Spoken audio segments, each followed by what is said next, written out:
Bantersnatch. This is the Bantersnatch. Awesome. Candace. Hello and welcome to the Holocaust Bantersnatch. I am your host and master of ceremonies, Dalek 6, and we're broadcasting from hell after certain events in the last episode of Holocaust in your log holes. But we've still got an excellent Wi-Fi connection, and so joining us here is professional PC pervert from Mature Gamer Bits and PCs, Proton. Good evening. Good evening. Also, joining us again here on the Bantersnatch is the Holocaust's backup wife, Stuart. Really? I want a divorce then. Hi. You can have a backup divorce if you want. Yeah, I'll have that. Okay, how are you two? Proton, you've never been here before, so tell us what you've been up to. Mainly work and reinstalling Windows and getting everything reinstalled again. At the moment, I'm transferring all my music over, so yeah, it's just sitting around and glad to be here, really. Such is the lot of the Windows user. Although, in Microsoft's defense, transferring all your music over isn't quite a nightmare as this is on an Apple product. I actually lost an iPod a week or two ago, and I tried to recover all of my photos from it via the iCloud, and I actually found out that the iCloud isn't actually a cloud storage device at all. It just pushes files from one device to another. So if you haven't synced to a computer with iTunes, you're fucked. I know that all too well. I bought an album before the missus's phone broke. When I got it back, I reinstalled everything on it. I went to download all my apps again. They let me do it, but the albums wouldn't. I had to pay for it again. I'm not paying for it again, but yeah, it's annoying if you don't back up. Yes. Stuart. Yep. What you've been doing is likely to be far more interesting. What have you been doing for the show? Doubtful. Being asked to write a review up for a film that I had no interest in writing a review up for in the first place anyway, so... And what was that film? Chernobyl Diaries. In spite of everything you've said about it, I still want to see that. Yeah, I was asked 2 hours ago by a site that I help out to write a review up because he was supposed to write a review up, but he hadn't watched the film yet, and I've seen it twice, and so I thought I'll write the review up for him. But it's a rubbish film anyway, so... Well, as I said to you the other day, I'll watch any found footage gubbins just because it tries to do something new. It's not found footage, though. Is it not? Nope. Is it a bit faux docu thing? Nope, it's shot standard, but just using like handheld cameras, but it's not a found footage or a docu-style film. It's a rubbish one though. Is it like the Blair Witch Project type thing? No, it's shot like a standard film would be shot, but instead of them using more high-end cameras, they've used more cheaper cameras just to give it a bit more of a interesting look. Oh right, okay. I tell you what, I haven't got any ice cream cones here. But I am actually 1/8 Jewish, and I have a matzah here.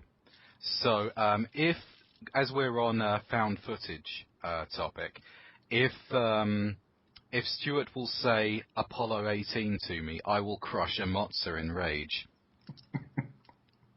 Why is that? Apollo 18? There we go. Right. I have actually rewatched The Avengers this week, and I have to say I liked it a lot better on rewatching. I have, without going into it, thinking... I actually like Thor the most of all the Avengers movies, and I just really, really wanted to see Thor again. And instead of going into it thinking, Thor's going to be in this, it's going to be great, or, oh my god, Joss Whedon wrote this, every single brilliant minute of it is going to be brilliant and golden. I just went into it thinking this is a movie I've rented and I'm going to watch. And that has caused me to upgrade it from simply a decent movie to a great movie. Okay. No reactions? No, I'm not a fan of superhero films, full stop. I just find them absolute rubbish because the fact that They concentrate on very little during the first hour and a half, 2 hours of the film, depending on how long it is. In the last 20 minutes, the director goes, "Oh shit, we forgot to add a big action scene in it. We've got to have this action scene in it, or people will not be interested in it anymore." And they do that, and they're rubbish. The Avengers is a film where it seemed to work because it had Joss Whedon behind it, somebody who knows this setup. I've got him started now. Would you prefer action from start to finish then? No, I do like character development, but the character development in those movies are boring anyway because they're not interesting. They're not handled very well. Bring on Condor Man is what I say. I think it's a case of literally just sitting in front of it and watching it. There isn't much thinking that has to be done about these films, is there? No. Right, let's get on to today's hot topic. Now then, it is October?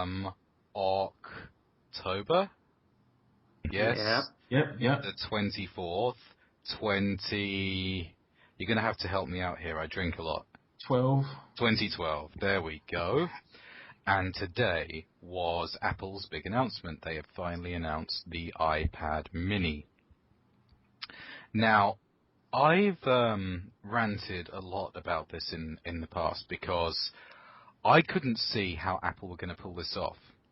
Because Apple's pricing policy is always to go in increments of like $100 in the US and 50 to 70 quid in the UK.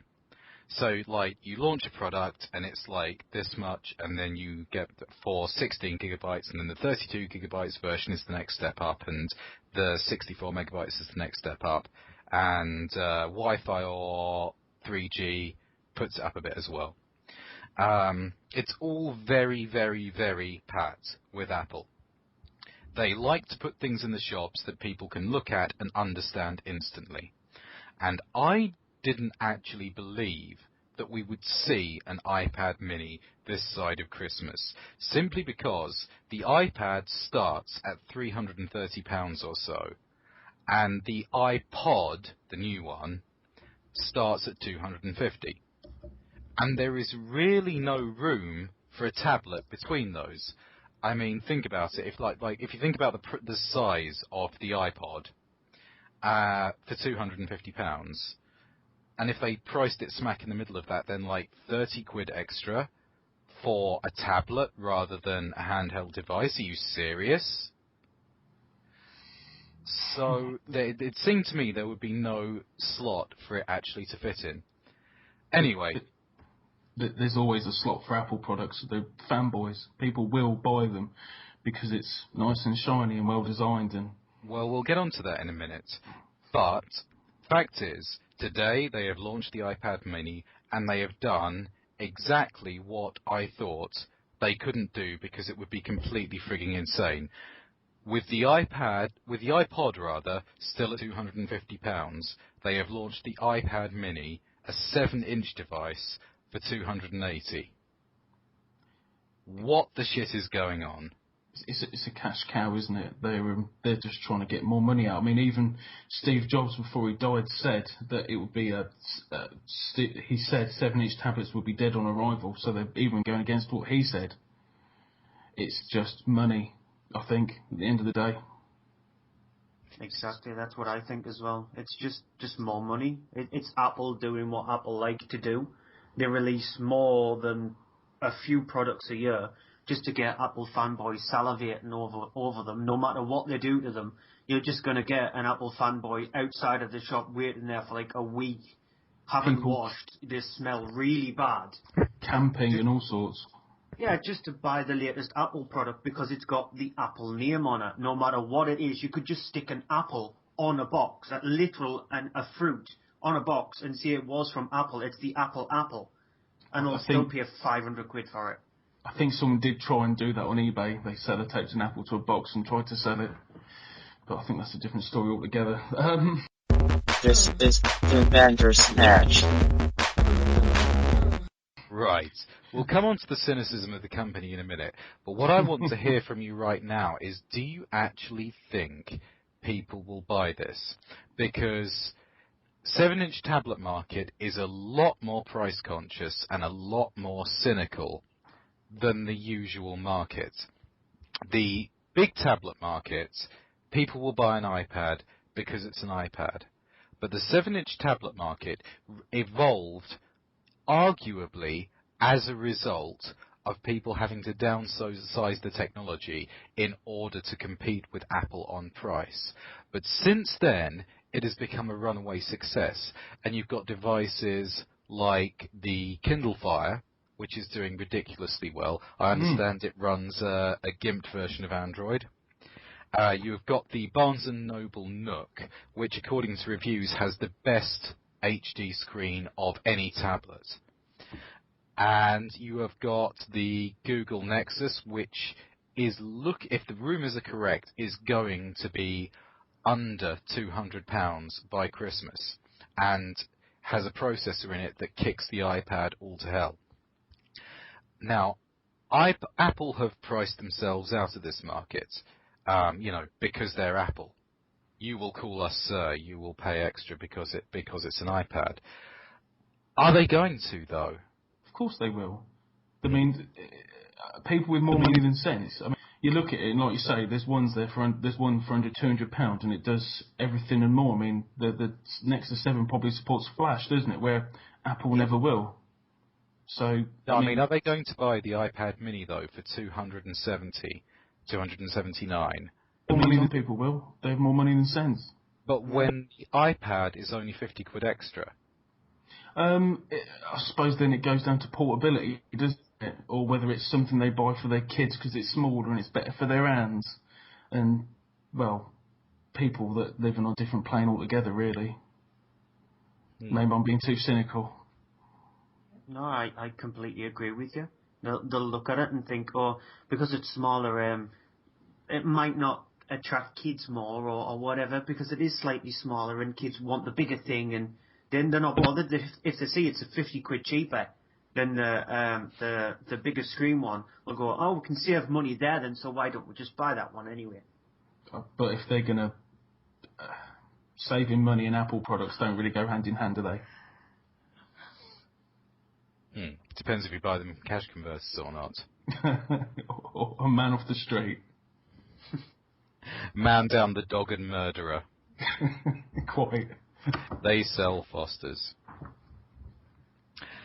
Now then, going back to the point that the two of you were talking about earlier, is the company in trouble? I would have said that if they were really thinking about this, then they would have consciously priced iPod New, whatever it's called, lower to make room for the iPad Mini about a month or two ago, to avoid fragmenting their product line and cannibalizing their own sales. But they didn't, and now they've got all of the prices clumped together. And as he said, Steve Jobs said, we'll never touch the 7-inch market. Now, admittedly, you've got a situation where every year or two, people are standing up and saying, oh, it's a complete disaster for Apple. Oh, Apple have gone too far this time. Oh, it's the end of Apple. Like with the iPhone that didn't work if you held it in your left hand. But there does seem to have been an awful lot of them lately. iOS 6 is a disaster. Maps is a disaster. Maps is a disaster. I don't think iOS 6 is much of a disaster. There are a few... I've got to stop you there. Have you tried the Podcasts app? Yeah. Yes, I have, and it works. Well, it's not in music anymore, which is a pain in the arse. I understand that. I've got the podcast app, and everything's in there, and it downloads automatically and does what I want it to do. It's something new, isn't it? It's not what you're used to. For me, it doesn't work. It doesn't work at all. It doesn't work on my iPad. It doesn't work on my iPhone 3. It doesn't work on my iPhone 4 at all. I'm sort of in between. At first, it didn't work at all. It wouldn't download any show that I wanted to download. It wouldn't update anything properly. It has settled down. It has started. I can now download the show that I want to download. So it has settled down. But my initial reaction was, this is just pointless. It doesn't. Well, I actually had to pay for an app called Downcast. to get around it. And Downcast actually works a hell of a lot better. It has functions like delete the podcast after it's been there for 2 weeks or so, which saves you a hell of a lot of bother when you're starting to pile up a big pile of them. Now, I'm going to say something that might make your sides split. So, put on your corsets now, your comedy corsets now. I'm bracing myself. Go on. Cook has made the blackberry creamed, but is he making the apple crumble? Uh, How long did it take for you to figure that one out? Time It's good. It's good. yeah. Okay. I was going to get me coat and leave, but I'll give you the benefit of the doubt. What do you think? I mean, is he losing his grip? Money in his eyes. He wants to appeal to everyone, but I think it's because Apple's mainly a nice, shiny, well refined product. It's built well. You can't say it isn't. I've had him in pieces. I tell you what. I mean, much as I despise Steve Jobs, he was good at his job. Like better at his job than most people will ever be at anything. And he did understand the elitism of selling Apple products better than anybody. And the thing about Cook is he reminds me of the Onceler from the Lorax. No. No? Yeah, somebody gets it. Sorry. I'll have to look it up. Just watch the film. Watch the film. Okay. Yeah, it's like, this is a fine thing that everyone needs! Yep. And it's shiny things and everyone must buy them. And as astonishing as it feels for me to say this now, Jobs actually had a sense of restraint. Yeah. He did like it to be finished. And he again, like you say, he said he wouldn't go into the 7-inch tablet because there was no need. And it was, you have to say, well, as we say, it was a staggering act of hubris for Apple to take on Google Maps. They shouldn't have done that. Google Maps was fantastic. Google Maps is built on Ordnance Survey data, satellite data, and about, 5 to 7 years of user input, whereas Apple Maps is built on crayons. Yeah, I'd say that's about right. They've got a box of crayons and, I was actually at Eurogamer last month to meet up with Gamescast Mature Gamer, and I actually saw somebody going in completely the opposite direction to Earl's Court and shouting at his friend, "Apple Maps is wrong!" Well, I'm sure he figured that out in the end. The other awesome thing I saw at Eurogamer is 3 girls slapping each other in the back of the head, and one of them said, "No, it's called a Gibbs."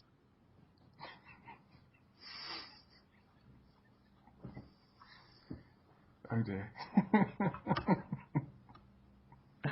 I love NCIS so much I actually bought the 3DS game. Is it any good? It's not bad. The thing about it is, it suffers from a lot of the same thing that a lot of video games do in this era, which is that they really, really obviously ran out of money about 10 minutes away from the end of the game. And just ended it. And the main villain pops out and goes, "Ha-ha, it was me all along, let's have a gunfight." Bang, bang, bang, bang, credits roll. The quick way of ending it. Yeah, and you just end up thinking, why was I even here? I've just spent the last 8 hours poring through forensic evidence, sending it to Abby and Ducky to be analysed, getting it back, analyse it, choosing the right answer, taking shit from Denozo even when I get the answer right. Was it that glitchy, was it? And then you get that, yes. This is the Bantersnatch. So, I think we've said all we can say for now on Apple, and it seems that we're no further on than we were at the start of the show, which is that their cunts keep on buggering. And people keep on buying, so they'll carry on. I'm going to stick to my earliest iPod possible, because I just want access to iTunes, and that's all I want. Is it the first generation one, is it, or...? It was. I lost it. I replaced it with my dad's iPhone 3. I actually bought an iPhone 4, and I gave it to my dad and said, "Here, have this. I'm not going to use it. Give me your iPhone 3. I'll use it as an MP3 player." That's dedication. I'm just not going to use an iPhone 4 for anything. My SIM card buggered up the other day, so I couldn't use it on my Android, and I had to use the iPhone as a result for a couple of days, and it was like wearing a straitjacket for 2 days. Can you explain to me why they went over to a micro SIM? What the hell was wrong with the normal SIM? Because it's not proprietary. Oh. They don't want anything to be interchangeable. Anything at all. I mean, this is a company that don't even want you to be able to upgrade a SIM. An SD card, rather. Yeah. They want to be able to charge. I mean, the difference between the 16 gigabyte model and the 32 gigabyte model. I mean, what is that in technology terms? £2 or £3 worth of technology at cost price. And what do they charge for that? A 50 to 70 quid markup. They certainly know how to make a profit. There you are, then. You have been listening to the Holocaust Bantersnatch. Stuart has been with us. Please check out the Monday Movie Show on Spreaker. Follow them on Facebook and Twitter.